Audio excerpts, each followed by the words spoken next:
अपूर्वं यद्वस्तु प्रथयति विना कारणकलां जगद्ग्राव प्रख्य निजरसभरात् सारयति तत् क्रमात् प्रख्योपाख्या प्रसरसुभगं भासयति यत् सरस्वत्यास्तत्त्वं कविसरदयाख्यं विजयते।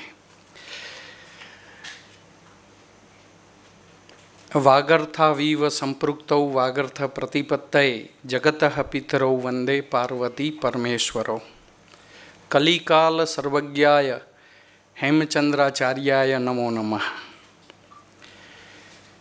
हेमचंद्राचार्य उत्तर गुजरात विश्वविद्यालयः तस्य संस्कृत एवं भारतीय विद्या अनुस्नातक विभागः तथा च श्रीमद् हेमचंद्राचार्य जैन ज्ञान मंदिरम इत्यनयोः संयुक्तोपक्रमेण आयोजिते अस्मिन् अखिल भारतीय हेमचंद्राचार्य संस्कृत समारोहे अध्यक्षत्वेन राराज्यमानाः सन्ति। आदरणीयाः अस्य विश्वविद्यालयस्य कुलगुरवः श्रीमन्तः डॉक्टर रोहित एन देसाई महोदयाः, मुख्य वक्तृत्वेन सौभाग्येन सम्प्राप्ताः वर्तन्ते। येषां विषये इदानीम् एव परिचयः जातः। इमे महोदयाः साहित्यकाराः सन्ति। तादृशाः डॉक्टर जसबीर सी चावड़ा महोदयाः। मम गुरवः अस्य विभागस्य ये खलु अध्यक्षाः वर्तन्ते ते आदरणीयाः परमपूज्याः प्रोफेसर देवसी राठवा महोदयाः। कार्यक्रमस्य संचालकाः अग्रजाः प्रोफेसर दिलीप पटेल महोदयाः। उपमञ्चं विराजमानाः सम्ये अपि आदरणीयाः गुरवः, केषां नामानि वच्मि। अहं छात्रोऽस्मि तेषां। डॉक्टर मोलिया महोदयाः, हेमराज चौधरी महोदयाः, राष्ट्रपति पुरस्कारेण सभाजिताः मणिभाई प्रजापति महोदयाः, डॉक्टर दीनानाथ शर्मा महोदयाः, अन्य सर्वे अपि अत्र मम गुरवः सन्ति। गौरवम् अनुभवामि। तेषां चरणयोः मम प्रणामः। एवञ्च अत्र उपस्थिताः छात्रबान्धवाः। मित्राणि, इदानीमेव कुलगीतश्रवणेन मम रोमसु धमनीषु उत्तर गुजरात वीणा कोणनं यथा जातं तेन मम यानि रोमानि सन्ति तानि सर्वाणि अपि उद्धृतानि। अस्मिन्नेव विभागे अहं छात्रत्वेन अस्य कार्यक्रमस्य साक्षीरूपो अस्मि। अन्यपि विद्वांसः अत्र समागत्य मार्गदर्शनं कृतवन्तः। तेषु अन्यतमः विद्वांसः आसन् डॉक्टर तपस्वी नांदी महोदयाः। तेषां व्याख्यानानि श्रुत्वा एव अलङ्कारशास्त्रे मम प्रवेशः जातः। अस्मिन् कार्यक्रमे ते अपि वन्द्याः स्मरणीयाः च। तेषां चरणयोः अपि मम प्रणामः। कस्मिन् विषये अहं वक्ष्यामि इति संशयः आसीत्। अनन्तरं मया चिन्तितं यद् हेमचंद्राचार्यस्य काव्यानुशासनविषये बहवः विद्वांसः चौर्यम् इति आक्षेपं कुर्वन्ति। अतः मया अयं विषयः चितः यद् काव्यानुशासनस्य उपादेयता मया प्रतिपादनीया। तेन कारणेन अयं ये केचन आचक्षिरन् तेषां कदाचित् समाधानं भविष्यति इति धिया मया अत्र अयं विषयः चितः। पुनश्च आचार्यस्य कलिकाल सर्वज्ञस्य हेमचंद्रस्य पुण्यस्मृतौ आयोजिते अस्मिन् कार्यक्रमे अस्य अपेक्षया कः विषयः उत्तमः वा स्यात् तदपि मम मनसि निधाय मया अयं विषयः अत्र वक्तव्यः अस्ति। भवन्तः तस्य विषयस्य अपि श्रवणं कृत्वा मार्गदर्शनं कुर्वन्तु इति मम आशा अपि वर्तते। एतद् खलु सर्वविदितं यद् काव्यं यशसे अर्थकृते व्यवहारविदे इत्यादिभिः प्रयोजनैः यथा मम्मटः काव्यस्य उपादेयताम् अवदत् तथैव कवेः अपि उपादेयता अनायासेन एव सिद्ध्यति। संसारे अस्मिन् यदि किमपि चिरकालीनं भवति तर्हि तदस्ति स्वकीयशब्ददेहः। विद्वांसः आचार्याः कवयः किमपि स्वभिलसितं स्वमनगोचरीकृतं तत्त्वं विलिख्य शरीरेण मृताः सन्तोऽपि शब्दशरीरेण अस्माकं मध्ये इदानीं जीवन्ति, नास्ति तत्र शङ्का कलङ्का अवकाशः। तेषु एव आचार्येषु स्वनामधन्येषु भवति गुजरातस्य गौरवरूपः, साहित्यशास्त्रस्य सौरभरूपः, महाराजस्य सिद्धराजस्य जयरूपः, पाटनक्षेत्रस्य पुण्यरूपः, कलिकाल सर्वज्ञः हेमचन्द्राचार्यः। तस्मै सादरम् अनेन पद्येन अहं नतिम् आविष्करोमि। मम स्वरचितं पद्यं वर्तते। स जयत्यनुशासनप्रियः सिद्धराजराजतिलकभूतश्च जीनशासनोपदेष्टा श्री हेमचन्द्रो विबुधप्रियः। आचार्यः हेमचन्द्रः श्वेताम्बर जैनधर्मस्य अनुयायी आसीत्। सः महाराजस्य सिद्धराजस्य सभायां विद्वान् आसीत्। तस्मिन् सिद्धराजस्य अतीव विश्वासः आसीत्। सोमप्रभाचार्यः हेमकुमारचरितम् इति काव्यम् अलिखत्। तस्मिन् हेमचन्द्राचार्यस्य उल्लेखः विस्तरेण प्राप्यते। हेमचन्द्राचार्यस्य समयः वयं जानीमः, 12वी शताब्दी वर्तते। तेन काव्यशास्त्रस्य उपकारकः ग्रन्थः काव्यानुशासनम् इति विरचितः। काव्यस्य अनुशासनम् इति काव्यानुशासनम्, अर्थात् यस्मिन् ग्रन्थे काव्यस्य विविधानां विषयाणाम् अनुशासनं नियमादिकथनं निरूपितम् अस्ति तदेव वर्तते काव्यानुशासनम्। अहं किञ्चित् भूमिकारूपेण अपि अत्र वक्तुम् इच्छामि। अस्माकं ये प्राचीनाः आचार्याः अलङ्कारिकाः आसन्, तेषां ये ग्रन्थाः काव्यालङ्काररूपेण प्रचलिताः सन्ति। यथा भामहस्य काव्यालङ्कारः, रुद्रटस्य काव्यालङ्कारः, वामनस्य काव्यालङ्कारसूत्रवृत्तिः।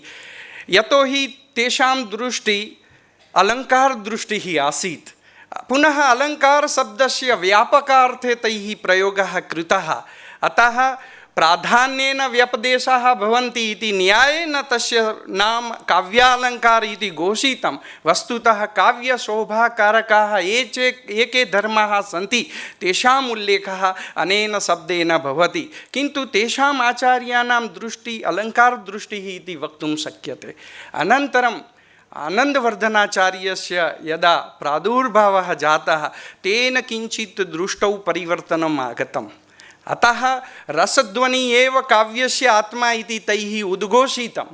तेषां सौन्दर्यदृष्टिः, अनन्तरं सर्वे अपि आचार्याः ये भवन् जगन्नाथप्रभृतयः सर्वे अपि तेषाम् अलङ्कारनिरूपणे शास्त्रनिरूपणे सौन्दर्यदृष्टिः आसीत् इति अहम् अङ्गीकरोमि।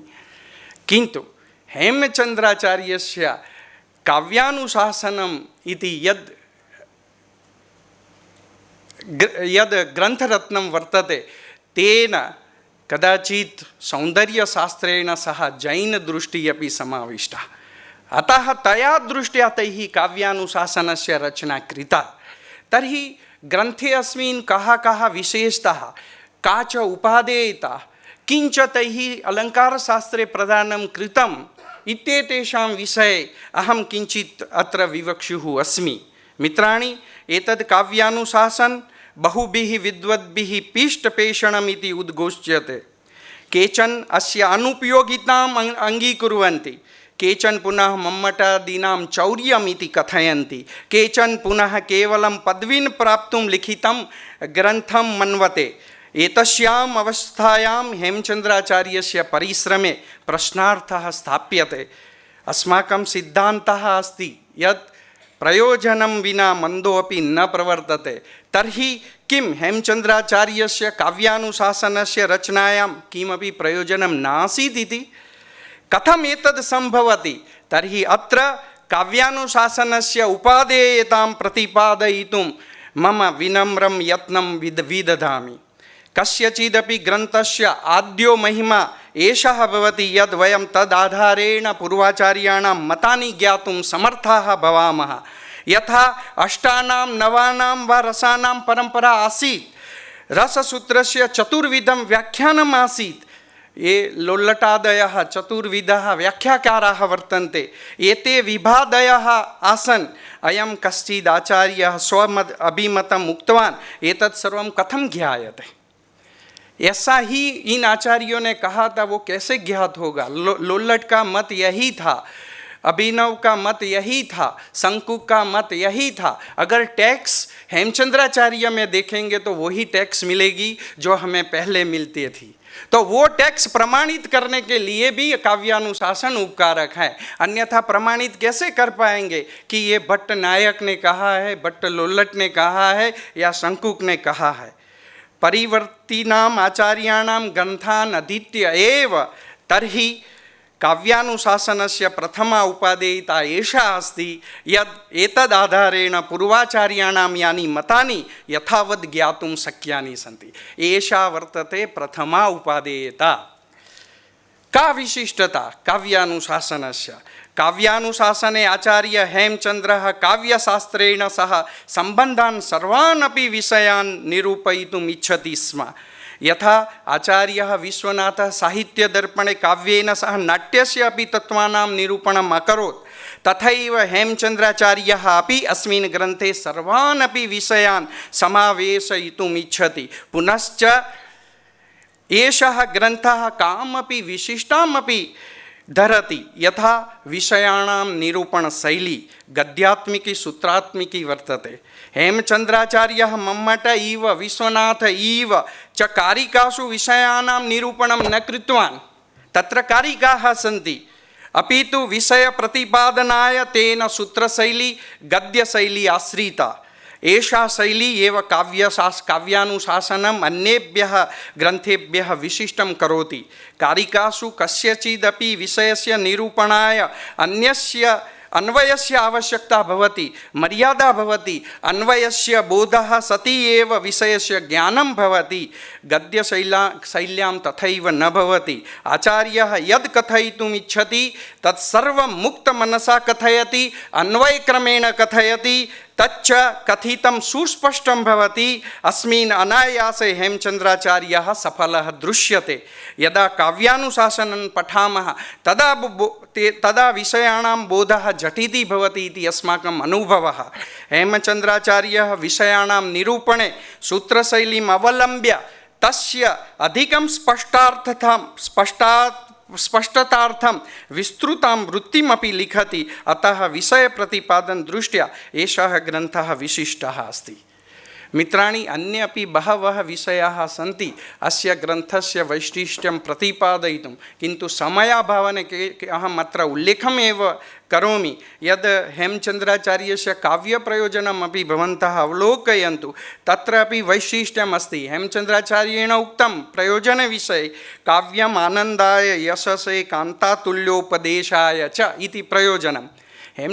मम्मटाचार्याः अपि तथैव षड्विधं प्रयोजनं प्रोक्तवन्तः, किन्तु किं वैशिष्ट्यम्? अत्र प्रयोजनानाम् अपि एकः अन्वयक्रमः आचार्यैः प्रदत्तः, अतः तद् वर्तते वैशिष्ट्यम्। अत्र आनन्दः, यशः, कान्तातुल्योपदेशः इति त्रयमेव प्रयोजनं तेन उक्तम्। अर्थप्राप्तिः, व्यवहारज्ञानम्, अकल्याणनिवारणम् इति मम्मटोक्तं प्रयोजनत्रयं तेन न उक्तम्। अस्य आशयः अस्ति यद् काव्येन मुख्यतया यद् प्रयोजनं सिद्ध्यति तद् आनन्दः, यशः, मधुरोपदेशः च अस्ति। धनप्राप्तादयः तु गौणप्रयोजनानि सन्ति, अतः तेषां विषये आचार्यः अत्र चिन्तनं न करोति। एतदपि वैशिष्ट्यं वर्तते अस्य प्रयोजनस्य इति अहम् अवश्यमेव अत्र कथयितुम् इच्छामि। पुनः काव्यलक्षणस्य अपि किं वैशिष्ट्यं?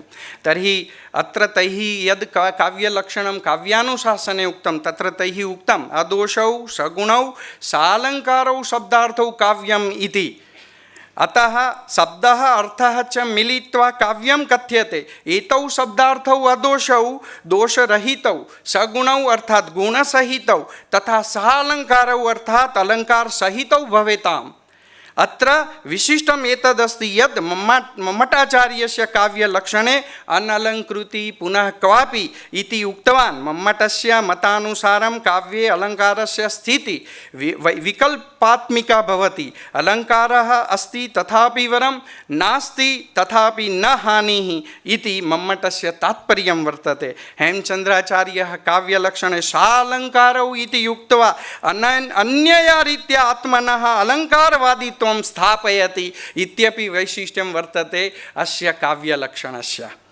रससन्दर्भे अपि किञ्चित् तत्र वक्तुम् इच्छामि। मित्राणि, विभाव अनुभाव व्यभिचारी संयोगाद् रसनिष्पत्ति इति भरतस्य यद् रससूत्रं वर्तते, तत्र भट्टलोल्लटादयः ये च विद्वांसः व्याख्याकाराः सन्ति, तेषां स्वीकारः तु अत्र वर्तते, किन्तु सूत्रस्थं यद् संयोगपदं निष्पत्तिपदं च स्वीकृत्य एतानि मतानि प्रवर्तितानि, ये चारों मतों को क्यों प्रवर्तित किया गया? तो इसमें दो शब्द महत्वपूर्ण हैं, एक है संयोग और दूसरा शब्द है निष्पत्ति ही। तो उनके अलग अलग व्याख्याकारों ने अपने मत के अभिप्रेत अलग अलग अर्थ किए हैं, लेकिन हेमचंद्राचार्य ने उसमें परिवर्तन कर दिया। क्या कर दिया? इदानीम आचार्य से हेमचंद्र से रसलक्षणम पुरस्क्रियते। भवन्तः शृण्वन्तु। विभाव अनुभाव व्यभिचारिभिः अभिव्यक्तः स्थायी भावो रसः। भरतमुनेः रससूत्रस्य यद् पदद्वयम् अवलोक्यते, ये विवादाः बभूवुः, तेषां विवादानां सरलं समाधानम् अस्ति अस्मिन् रसलक्षणे हेमचन्द्राचार्यस्य। अस्मिन् रसलक्षणे संयोगपदं दूरीकृतवान्। तत् स्थाने आचार्येण विभाव अनुभाव व्यभिचारिभिः इति तृतीयान्तं यद् पदम् उक्तम्, अर्थात् एतेषां संयोगात् रसनिष्पत्तिः भवति इति विवादमूलं कर्तुर्करणयो तृतीया इति सूत्रं यद् विचिन्त्य आचार्यो हेमचन्द्रः एतेषां त्रयाणां कर्तृत्वं करणत्वं वा साधितवान् अस्ति इति मम बुद्धिः। अर्थात् विभावादयः साक्षात् रसम् अभिव्यञ्जन्ति, अनुभवामः। काव्यादीनां वा नाटकादीनाम् अवलोकनं कुर्मः, तदा ये विभावादयः भवन्ति तेषाम् अलौकिकत्वं साहित्यशास्त्रे स्वीकृतं वर्तते। अलौकिकविभावादिभिः यः स्थायी भावः सः अपि अलौकिकः, तेन एव रसानुभूतिः जायते इति अस्माकम् अनुभवः वर्तते।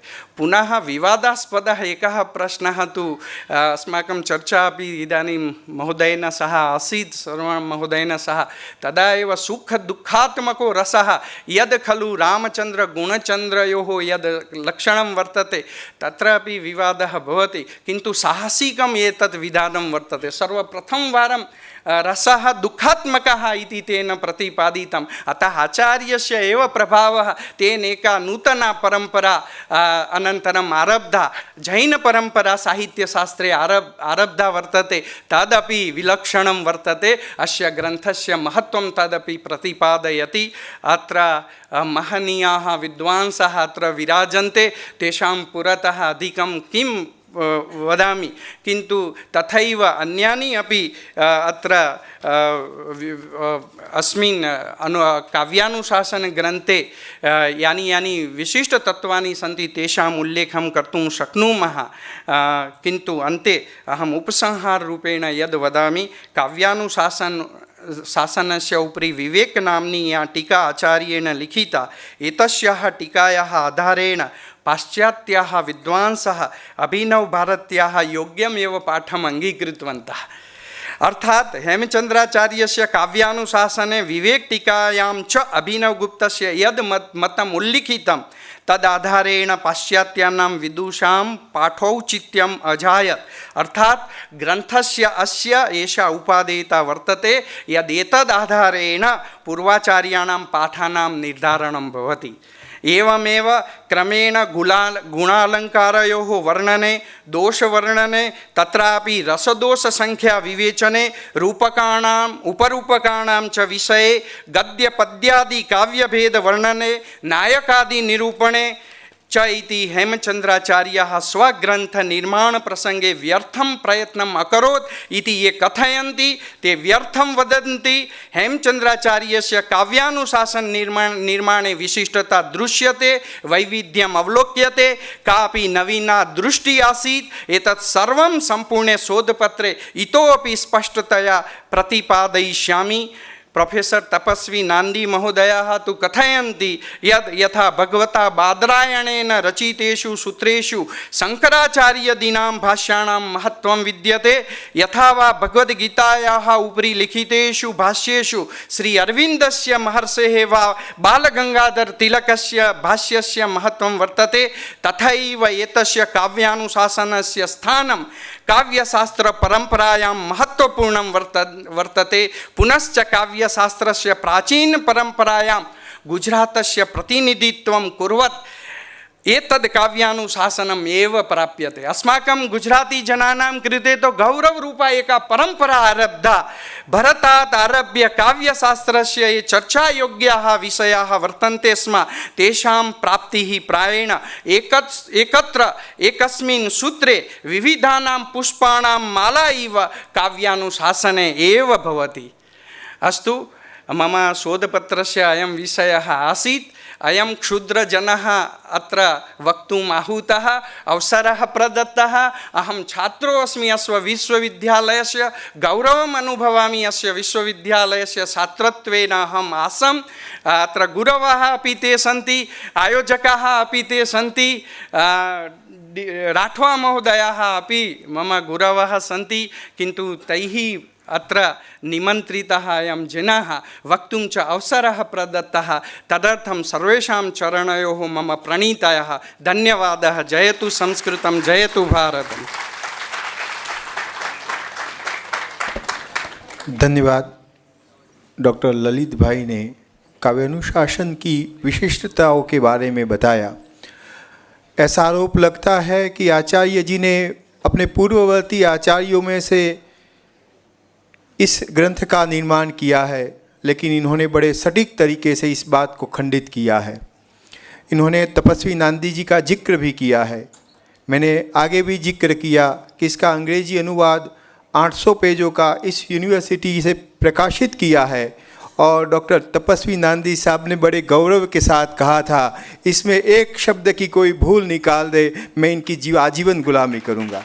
इतना बढ़िया सटीक अंग्रेजी लिखा। दिल्ली यूनिवर्सिटी के एक प्रोफेसर ने मेरे सामने हाथ जोड़ के कहा कि हमारी जानकारी में, वो अंग्रेजी के प्रोफेसर थे, हमारी जानकारी में आज के समय में पूरे भारतवर्ष में इससे बढ़िया अंग्रेजी लिखने वाला कोई नहीं है। हमें इनकी भेंट करनी है। आप सब लोगों को मालूम है, पुराने लोगों को मालूम है, वो अपने मन के राजी आदमी थे, मिलना चाहे तो मिले, बोले हमें कुछ नहीं करना। तो ऐसे विद्वान को आज ललित भाई ने भी अपने भाषण में लिया।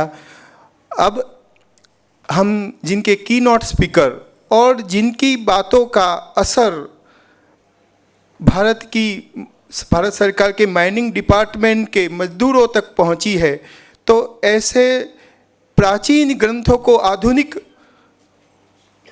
समय में कैसे उपयोग में लाया जाता है, इस विषय को लेके वो अपनी बात को रखेंगे। लेकिन इनका आग्रह है, इनका हमारे प्रति स्नेह है कि वो अपनी जो किताबें लिखी है, शायद 25 से ज़्यादा किताबें हैं, वो हमारे कुलपति साहब को प्रदान करेंगे जो कि इस यूनिवर्सिटी में रहे। तो मैं चावला साहब से निवेदन करता हूँ कि वो अपनी किताबें कुलपति डॉक्टर रोहित देसाई साहब को